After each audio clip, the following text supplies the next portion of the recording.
São 9 horas, hora de conversa aqui no seu matinal. Na Palanca TV, primeira página, reservamos sempre um tempo para ter uma conversinha consigo, passar uma mensagem, educar e ensinar ou partilhar conhecimentos. Por isso, estamos aqui com André Migas. André Migas vai ajudar-nos a entender a temática de direitos humanos. De volta, e já tem sido assim, às terças, aqui no seu programa, o André ajuda-nos a entender determinados assuntos ligados à lei e aos direitos. Então, convido para estar conosco nesta conversa e que junte outros elementos para todos nós aprendermos. André, bom dia. Muito bom dia, Afonso Paulo. Muito bom dia também aos nossos telespectadores. E para nós é sempre uma grande oportunidade podermos falar, sobretudo, daquilo que são os elementos relativos ao direito. E saber que os direitos regem a nossa dinâmica de vida e ajudam no sistema de organização das sociedades e principalmente para a preservação do bem mais precioso que é a vida. E estamos aqui hoje para falar então dos direitos humanos, não é? E vamos a isso. Sim. Direitos humanos, o que é? Na realidade, falar de direitos humanos é falar de todos os direitos que dignificam a existência do ser humano, não é? Que é o sentido do direito que vem valorizar essencialmente a existência do ser humano, naquela tal dicotomia que existe em termos científicos, que diz que o homem veio do macaco e etc. O homem se distingue dos outros animais ou dos outros seres. Nessa perspectiva, é uma forma de valorização, de engrandecimento, com as devidas aspas e melhor interpretação, da espécie humana. Os direitos humanos, essencialmente, começam a ressurgir ou a ter grande dinâmica por volta do século XVIII.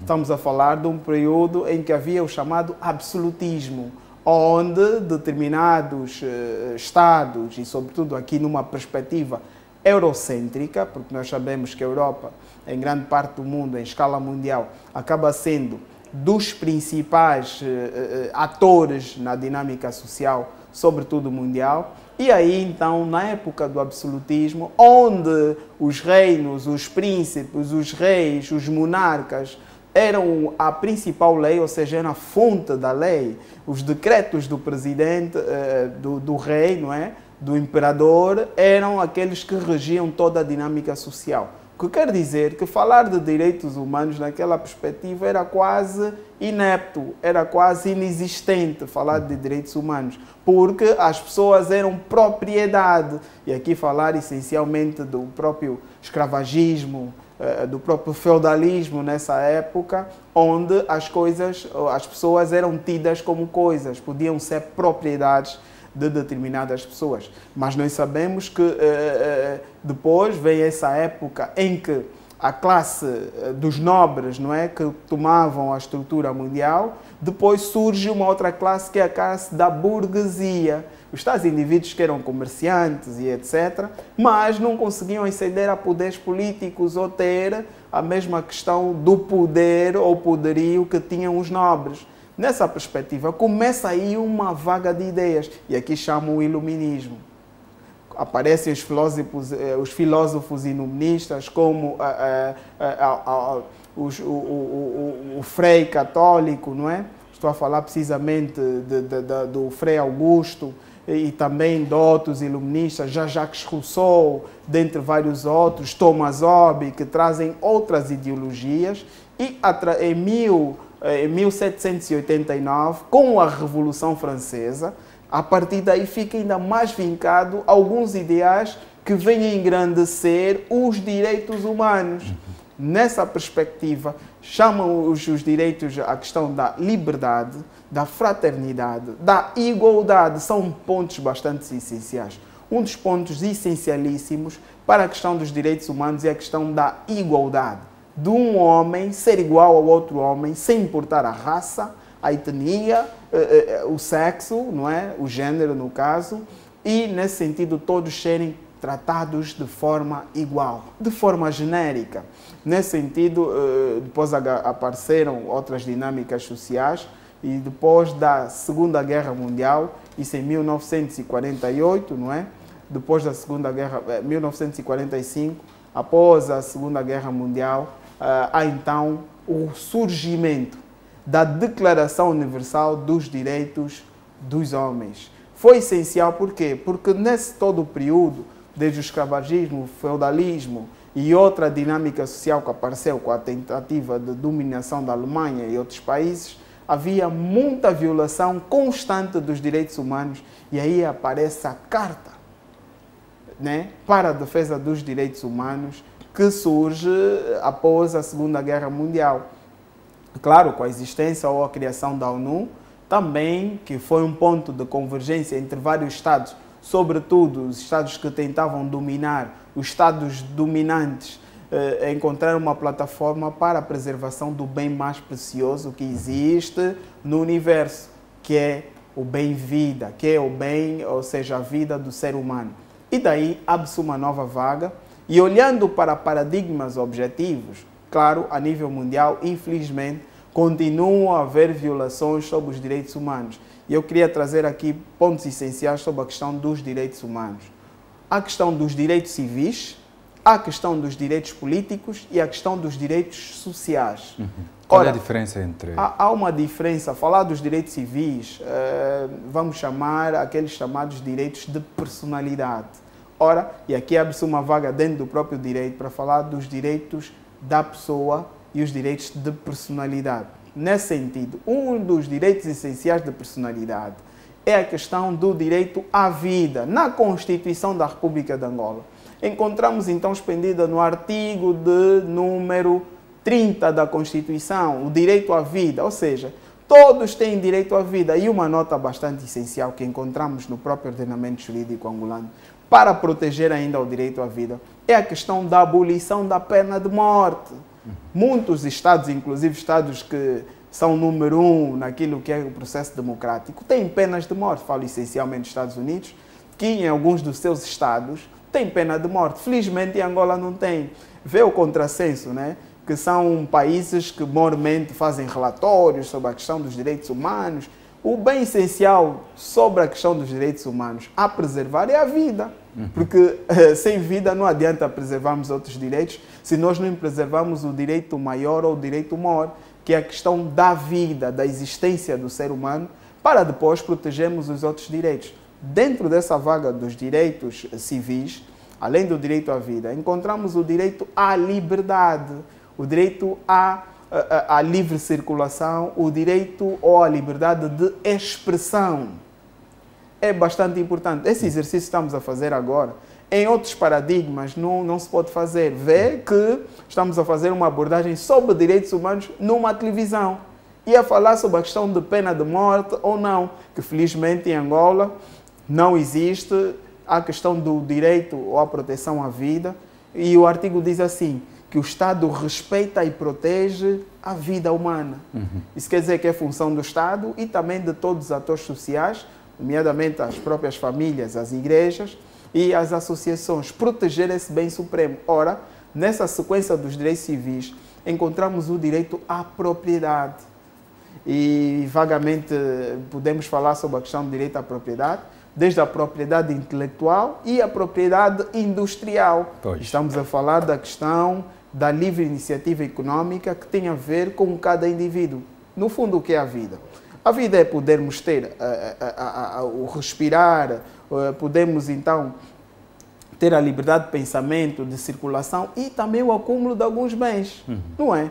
Preservar aquilo que é o fruto do esforço, e até se irmos em termos bíblicos, vamos encontrar que do fruto, né, do teu suor comereis, né, do teu esforço, então o Estado vem, respeita e protege também essa dinâmica.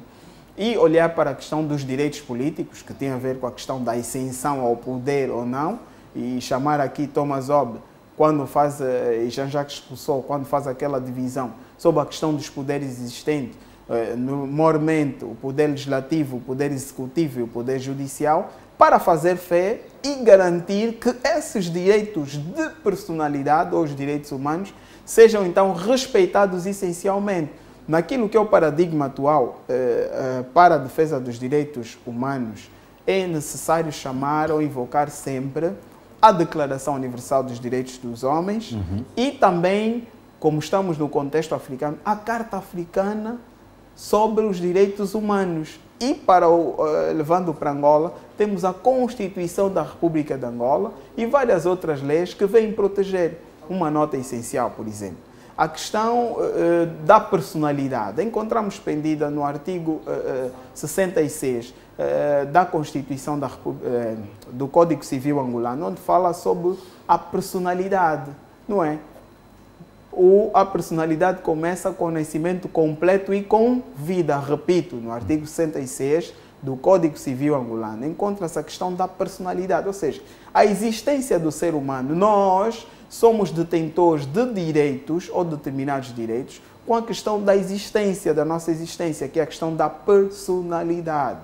E depois, logicamente, com o nosso crescimento e etc., conseguimos ser detentores de outros direitos. E aqui falo da questão da maioridade. Artigo 24 da Constituição da República de Angola, com a devida remissão ao artigo de número 67 do Código Civil angolano, onde fala sobre a capacidade jurídica, que o indivíduo pode ser detentor de todos os direitos e deveres, ou seja, pode então exercer aquilo que é a grande liberdade, pode exercer aquilo que é a questão do acúmulo, da questão da propriedade e também outros direitos essenciais. De dizer que os direitos humanos devem ser preservados, devem ser essencialmente e estão incisivamente sob a questão da proteção do ser humano e deve ser levado em conta por todos os atores sociais, mas logicamente existem instituições mais vocacionadas para essa questão, para a defesa dos direitos humanos, para a preservação dos direitos humanos, para a efetivação dos direitos humanos. E nós sabemos que em Angola existem muitas associações, embora o Estado angolano acaba sendo aquele que essencialmente está na linha da frente para a proteção desses direitos humanos. Logicamente, na questão da efetivação dos próprios direitos humanos, precisamos dar muitos passos para frente, porque há tempos saiu um estudo norte-americano e veio o contrassenso, e eu já falei sobre a questão da América, que é um país que, embora supostamente é muito democrático e tem preservação dos direitos humanos, mas encontramos leis como pena de morte, acaba sendo um contrassenso, mas através desse estudo, então, diz que Angola teve um crescimento na questão da preservação dos direitos humanos, e conseguimos facilmente vislumbrar porque um dos elementos essenciais é a questão da existência da provedoria de justiça em Angola, que tem esse fundamento que é de preservar todos os direitos essenciais, os chamados direitos fundamentais, e não podia terminar essa abordagem sem falar dos direitos fundamentais, que no fundo são conexos ou quase idênticos. Está-se a falar da mesma coisa quando se fala de direitos fundamentais e também dos direitos humanos. Os direitos humanos são baseados em direitos fundamentais, porque o fim último é o mesmo, a dignidade da pessoa humana, e nesse sentido a provedoria de justiça tem essa finalidade, que é defender o cidadão através daquilo que tem sido as violações que são feitas tanto por particulares ou pelo próprio Estado a pessoas singulares. E quando acontece violação, o que pode vir a seguir para a pessoa que comete, no caso? Sim. O que a pessoa que se sente vítima deve fazer? Muito bem, era mesmo esse capítulo, ainda bem que coloca essa questão, Afonso. É necessário alinharmos aqui a questão da forma para a defesa dos direitos humanos. Quando virmos violados esses direitos, que são vários, estou a falar desde o direito à vida, o direito à livre circulação, o direito à liberdade de expressão, que muitas das vezes tem alguns limites, logicamente, mas quando forem violados esses direitos, temos que incidir invocando com uma queixa-crime, informando as instituições competentes, aqui chamo a questão dos próprios advogados, chamo a questão da própria Provedoria de Justiça, chamo a própria PGR, porque o Estado também tem essa incumbência que é de defender os direitos humanos, então vai-se à PGR, faz-se uma devida queixa contra a pessoa que tenha violado. Um dos grandes exemplos é a questão da violência doméstica, Em Angola, nós sabemos que existe uma lei contra a violência doméstica, que é todo tipo de violência que incide sobre a pessoa num determinado espaço. Ou seja, e nesse sentido, também é uma das formas de preservação dos direitos humanos. Em Angola existem várias leis que preservam os direitos humanos. Falar dos direitos humanos é falar de direitos civis, é falar de direitos políticos e falar dos direitos sociais. A questão dos direitos sociais, dos políticos, tem a ver com a questão de ser elegido e de eleger, de ter aquela participação essencial naquilo que é a dinâmica social. Agora, os direitos sociais têm a ver com aquilo que é a questão dos grupos, né? Das várias etnias. Estamos a falar, por exemplo, Angola é um país muito plural em termos sociais, ou seja, existem vários povos, várias línguas. A preservação desses povos enquanto grupos, a preservação daquilo que é a língua, a preservação do modus vivendi é essencial para a questão da efetivação dos direitos sociais. De dizer que os direitos humanos são importantíssimos para a questão da existência, porque a constante violação dos direitos humanos, em outros paradigmas, e também em Angola, logicamente, ainda não atingimos o auge daquilo que é a preservação, mas, logicamente, se formos a comparar com outras latitudes, certamente estamos a alguns passos à frente. Mas é verdade que tem que se trabalhar cada vez mais, porque esses direitos são constantes. A existência do ser humano, a dignidade do ser humano, essencialmente depende da preservação desses direitos. Primeiro, o bem-vida, e depois dos direitos civis, né, mormente aqui ditos, que é a questão dos direitos de propriedade, da questão intelectual, da indústria e vários outros direitos que são importantíssimos. O direito à informação, que é isso que estamos a fazer agora, também se insere na questão dos direitos fundamentais. Não vou tocar muito nos direitos fundamentais, porque senão tinha que falar de todas as gerações dos direitos. Quero essencialmente focar-me na questão dos direitos humanos, que, mormente, tem a ver com a preservação da vida e da questão da propriedade e, sobretudo, daquilo que é o respeito dos outros seres humanos. E aqui chamo a atenção a questão do direito ao ambiente, porque o ambiente é essencial para que o ser humano exista. A preservação das espécies é essencial para consubstanciar os direitos humanos.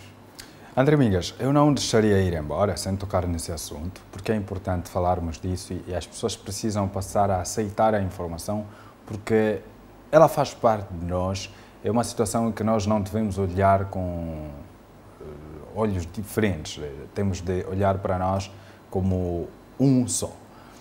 O albinismo é um assunto que acaba por, muitas das vezes, gerar debates, quer nos bairros e nos órgãos de comunicação social. E recentemente saudou-se o dia dedicado a essas pessoas albinas, e há pessoas que ainda olham para o albinismo como doença, como um mal. E aqui estamos perante a não discriminação, que é um direito que qualquer ser humano detém.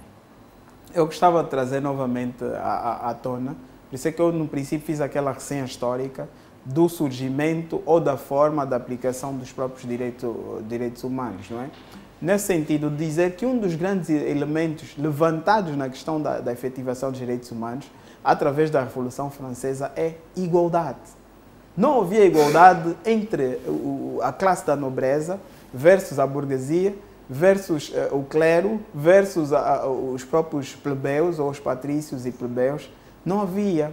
E também a questão do que eu disse, da questão do escravagismo. O escravagismo tem a ver com isso, que é a questão de um grupo achar que é melhor do que o outro e escravizar. O mesmo aplica-se para esse paradigma atual. A existência do ser humano em si já influi sobre ele proteção máxima. E eu trago a grande questão, é a igualdade. Devemos tratar todos com paridade, de forma igual. Da mesma forma que vemos um indivíduo, temos que ver outro. E a nossa Constituição da República, no seu artigo 23º ou 23, como queiram, fala essencialmente disso, que é a questão de ninguém pode ser tratado de forma diferente.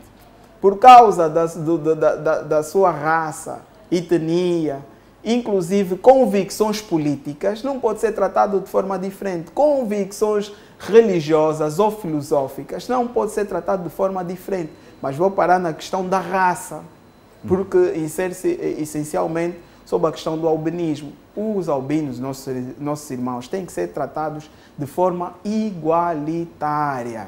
Ou seja, as especificidades que o seu tom de pele insere, que é a questão dos tratamentos, porque eles acabam sendo um pouco vulneráveis à questão ambiental, isso não os torna diferentes dos outros. Agora, a questão do princípio da igualdade tem essa simetria ou essa dinâmica, que é tratar os iguais como iguais, porque há igualdade vertical e a igualdade horizontal. Nesse sentido, é importante nós termos em conta isso, porque, com certeza, eles têm essa dinâmica de alguns cuidados, como também outras pessoas têm outro tipo de cuidados. Exemplo claro são os nossos irmãos que têm insuficiência renal. Vão ser tratados de forma diferente? Não. Porque um dos Para esse caso particular, trata-se de uma questão de saúde. Já o albino não se trata de uma questão de saúde. E aqui vou trazer uma nota importante para desmistificar. Tem muito a ver com a questão das crenças. Porque nós sabemos que, sobretudo em África, em toda a parte do mundo, essa questão das crenças, infelizmente, ainda está muito vincada.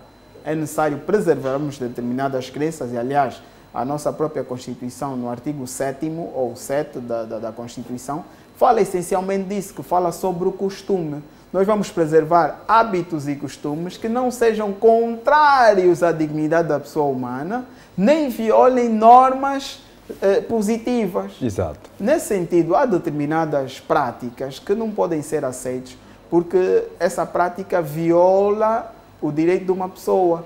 Ou seja, acontece uma exclusão. E a Revolução Francesa e outros ideais, inclusive as independências em África, têm a ver com isso, com a falta de tratamento igualitário, com paridade. As lutas não foram entre negros e brancos, as lutas foram pela questão da igualdade. E aqui chamo a atenção ao grande discurso de Martin Luther King Jr., I Have Dream. Quando ele diz que ele tem um sonho de ver negros e brancos, índios e etc., todos misturados com os mesmos direitos e deveres. E aqui trago o Martin Luther King para fazer reviver o sonho de Luther King e o sonho de muita gente boa, não só de Angola e de toda a parte do mundo, que devemos nos tratar de forma igual. E, aliás, é só vermos que muitas das crenças, sobretudo na grande parte do mundo, acaba sendo cristão e muçulmano e espírita, esses ideais defendem a questão da igualdade, sem discriminação. Então nós, enquanto seres humanos, enquanto seres sociais, que também queremos preservar os nossos direitos e trazer a grande máxima do direito, que a nossa liberdade termina onde começa a liberdade do outro. E assim vivemos em sociedade e assim construímos uma humanidade cada vez melhor, que vem preservar essencialmente o bem supremo que é a vida e a dignidade dessa vida humana. Muito bem. E que estejamos abertos para receber ensinamentos e pô-los em prática, porque o mundo oferece-nos uma variedade de opções. Cabe a nós saber fazer a escolha, não é? Sim, sem sombra de dúvidas. E gostava de aproveitar, após essa abordagem toda, dizer que há muitos mecanismos para a defesa dos direitos humanos. Há mecanismo, e eu falo essencialmente para as pessoas que talvez a essa hora estejam a receber o seu património, não é? Conseguiu um carro, mas depois alguém assaltou, alguém agora está a tentar ir em conta do seu património. Falo das pessoas que têm um terreno e volta e meia alguém vê. Estou a falar do direito de propriedade, estou a falar das senhoras que infelizmente acabam sendo ou sofrendo violência psicológica, violência física. Estou a falar do senhor que está aí, que talvez sofre violência física e psicológica da sua esposa. Então, é necessário nós, enquanto cidadãos, termos em conta que os direitos humanos são, ou seja, existem, e além de existirem, são um objeto de proteção do ordenamento jurídico angolano e objeto de proteção da humanidade. Por isso é que temos a Carta, a Declaração Universal dos Direitos dos Homens, temos a Carta Africana para a Defesa dos Direitos Humanos e, nesse sentido, a própria Constituição da República de Angola defende esse teu direito à vida, defende a questão da tua circulação, defende a questão da tua propriedade e, sobretudo, não admite que pessoas vivam de forma indigna por violações constantes. Quero aqui deixar a nossa abertura, é só irem para a minha página no Facebook, André Mingas Mingas, e podermos então, aceitamos denúncias, porque como sabem eu trabalho nessa área, sobretudo na questão dos direitos humanos, então qualquer situação, disponham sempre, nós estamos abertos para poder defender de forma legal e efetiva aquilo que são os direitos humanos. E estamos aqui não só para defender em questões objetivas, mas também, sobretudo, aconselhar, porque o que estamos a fazer aqui é um método preventivo. Né? Para aqueles que são violadores, têm de parar com essa prática, não só por uma questão legal, mas até porque devemos amar-nos uns aos outros. E com isso construímos então uma humanidade cada vez melhor e sã para todos, não é? Muito bem. André Mingas, obrigado pela presença e contamos consigo na próxima ocasião. Muito gosto, e aos nossos telespectadores que tenham então um dia bastante excelente e recebam um candando do André Mingas. Muito bem. Ao nosso telespectador, convido para mais um intervalo, o último do dia, por sinal. Voltaremos no último bloco com outras notícias e outras abordagens. Até já.